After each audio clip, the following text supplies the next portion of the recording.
Welcome to the Mortgage Insider Update. We are 4 weeks into the war in the Ukraine, and let's take a dive and see what is happening in markets. And interest rates, for sure, have not fared very well.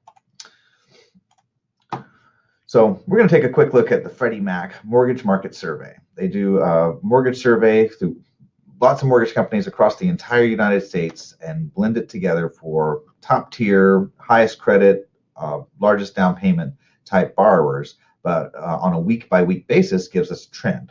So if we wanted to go back a year, March 25th, 2021, 3.17 average 30-year mortgage rate, which if you just follow the trend was pretty low. We got below 3%.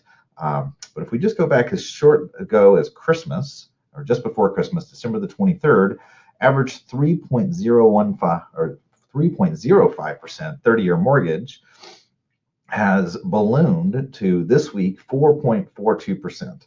And just in the last few weeks, I mean, you can see the steep incline here. So what's really happening? There's a couple plays going on. The S&P 500 chart is what I'm pulling up right now. So if we just go back to middle of February, right around the middle of February, it was reported from the White House that an imminent invasion of the Ukraine was going to come from Russia that week.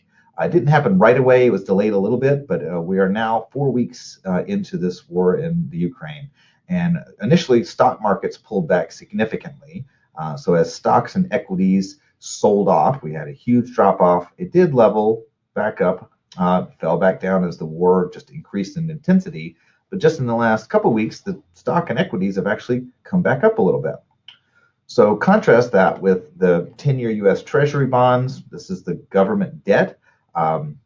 Let's just take the same time period from middle of February. Definitely saw the initial result of the invasion was a pullback. As equities retreated, people sold off their stocks. Typically, we put that in longer-term bonds as a secure mechanism and a safe haven to hold their funds. So that happened. Then, as the weeks drew on there, inflation really kicked up full steam, especially around gasoline. So if you've been to the pump recently, I think I paid $5.50 for some premium gas this week. That's pretty expensive. That inflationary push has really driven up interest rates from the U.S. Treasury market to peak just this week. So as of 2.38% just in the last couple days, we have seen it retreat a little bit today. Maybe it's going to top out a little bit right now. I don't know. This is all very reactionary to what's going on in the markets every day. So quick little just side-by-side comparison here just to see what's going on in the 10-year Treasury market. So if we want to just ping this from March 4th to now, we've seen a huge increase of 0.5%, pretty easy. And if we wanted to compare that same time period from March 14th or March 3rd being the Thursday that Freddie Mac reported 3.76%, we've seen that go up to 4.42%. So pretty significant 0.5% move in interest rates or more just in a couple weeks' time.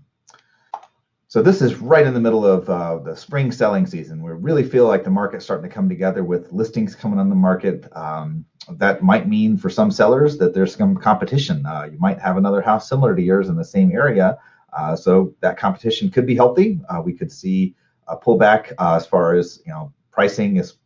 Price advances, I should say, maybe a leveling off of prices or at least stabilizing. I think stabilizing would be a key thing, especially knowing that you've got, let's just say the first-time homebuyer market, pretty significant impact. I mean, if their rate went up 0.5% in the last 3 weeks, or 1%, in some cases could be 1.5% if they were looking at homes last fall, they just lost $150,000 in buying power.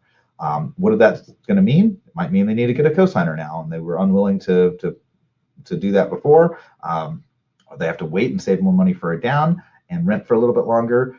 So if that starts to really take away from the demand, right? The buyers they're our demand. If they are currently gobbling up all the supply that comes on the market, if some of them have to hit the sidelines, that might bring some stabilization as we start to get the spring influx in inventory.